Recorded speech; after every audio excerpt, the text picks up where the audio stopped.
یہ آکاشوانی ہے۔ اب آپ کووڈ-19 سے متعلق خصوصی خبریں سنیے۔ تلنگانہ میں آج پچھلے 24 گھنٹوں کے دوران 2574 نئے کووڈ کیس درج کیے گئے، جس کے ساتھ ہی اب تک ریاست کے جملہ معاملات 1,40,969 ہو گئے۔ ریاست کے روزانہ کے کووڈ ٹیسٹوں میں کل تقریباً 63,000 کا اضافہ ہوا۔ اس دوران صحت یابی کی شرح بہتر ہو کر 76.2% ہو گئی۔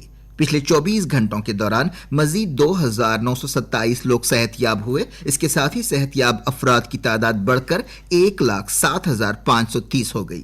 ریاست میں پچھلے کچھ دنوں میں صحت یابی کی شرح 73% سے بڑھ کر 76.2% ہو گئی، جبکہ قومی اوسط 77.29% ہے۔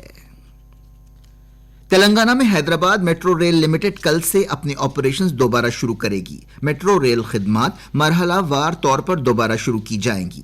حیدرآباد میٹرو کے CMD NVS ریڈی نے بتایا کہ پہلے راہداری نمبر 1 میاپور تا LB نگر پر خدمات شروع ہوں گی۔ راہداری نمبر 2 اور 3 پر آپریشنز بعد میں شروع کیے جائیں گے۔ شروع میں آپریشنز کے اوقات محدود ہوں گے اور ہر 5 منٹ میں ایک ٹرین چلائی جائے گی۔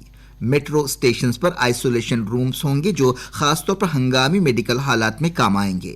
حیدرآباد میٹرو ریل MD نے بتایا کہ صرف ان لوگوں کو میٹرو ٹرینوں میں سوار ہونے کی اجازت دی جائے گی جن کا درجہ حرارت نارمل ہوگا۔ داخل ہونے کے تمام راستوں پر تھرمل اسکیننگ کی جائے گی اور درجہ حرارت معمول پر ہونے کی صورت میں ہی مسافروں کو آنے دیا جائے گا۔ آندھرا پردیش میں کرونا وائرس کے کیس تقریباً 5 لاکھ ہو گئے۔ گزشتہ 24 گھنٹوں میں 10,825 کیسوں کا اضافہ ہوا۔ ریاست میں مسلسل دوسرے دن تقریباً 12,000 کووڈ مریضوں کا اضافہ ہوا اور وہ دواخانوں سے ڈسچارج ہوئے۔ ایک تازہ بلیٹن میں کہا گیا کہ ریاست کے جملہ کووڈ کیس فی الحال 4,87,331 ہیں اور اب تک 3,82,104 لوگ ٹھیک ہو چکے ہیں اور جملہ 4,347 کی موت ہوئی ہے۔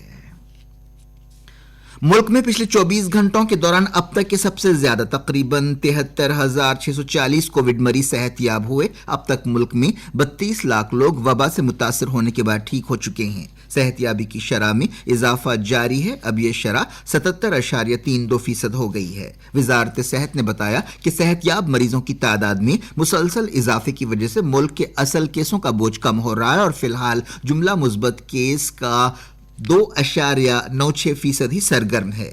صحت یاب مریضوں کی تعداد سرگرم کیسوں سے تقریباً 3.7 گنا زیادہ ہو گئی ہے۔ وزارت نے کہا کہ 2 مہینوں میں صحت یاب مریضوں کی تعداد میں 4 گنا اضافہ ہوا۔ ٹیسٹ، ٹریک اور ٹریٹ اپروچ پر مؤثر عمل آوری کی وجہ سے صحت یابی کی شرح بڑھ رہی ہے اور اموات کی شرح کم ہو رہی ہے۔ ہندوستان میں اموات کی شرح 1.72% ہے۔ پچھلے 24 گھنٹوں میں 90,633 نئے کیس پائے گئے، جس کے ساتھ ہی جملہ مثبت کیس 41,13,812 ہو گئے۔ فی الحال ملک میں سرگرم کورونا کیس 8,62,320 ہیں۔ پچھلے 24 گھنٹوں میں 1,065 اموات ہوئیں، جس کے ساتھ ہی اب تک مرنے والوں کی تعداد 70,626 ہو گئی۔ کل ایک دن میں 70,072 افراد صحت یاب ہوئے۔ اس دوران Indian council of medical research نے بتایا کہ ملک میں اب تک 4,88,31,145 نمونوں کی جانچ کی گئی۔ ان میں سے کل 10,92,654 نمونوں کی جانچ ہوئی۔ ہندوستان نے مسلسل چوتھے دن 10 لاکھ سے زیادہ کووڈ ٹیسٹوں کا ریکارڈ قائم کیا ہے۔ ملک میں تقریباً 1,652 لیبس ہیں جہاں گزشتہ 24 گھنٹوں میں تقریباً 11 لاکھ ٹیسٹ کیے گئے۔ پچھلے 5 مہینوں میں ملک کی کووڈ ٹیسٹنگ صلاحیتوں میں خاطر خواہ اضافہ ہوا ہے۔ اب تک 4,81,31,145 ٹیسٹ کیے گئے اور ملک میں 8.5% سے کم مثبت شرح ریکارڈ کی گئی۔ وزارت صحت نے بتایا کہ حالیہ عرصے میں ٹیسٹنگ کی اعلیٰ سطح کی وجہ سے کیسوں کی تشخیص میں مدد مل رہی ہے اور لوگوں کو آئسولیٹ کرنے اور ہاسپٹل میں شریک کرنے کے عمل میں سہولت ہوئی ہے، جس وجہ سے اموات کی شرح بھی گھٹ گئی۔ ایک نئی تحقیق میں یہ بات سامنے آئی ہے کہ بچوں میں ایک عجیب مرض ہو رہا ہے جس کا تعلق کووڈ-19 سے ہو سکتا ہے۔ اس وجہ سے ان کے دل کو اتنا زیادہ نقصان پہنچ سکتا ہے کہ بعض بچوں کو پوری زندگی دیکھ بھال اور مدد کی ضرورت پڑ سکتی ہے۔ ایک میڈیکل جرنل میں یہ تحقیق چھپی ہے۔ خصوصی خبریں ختم ہوئیں۔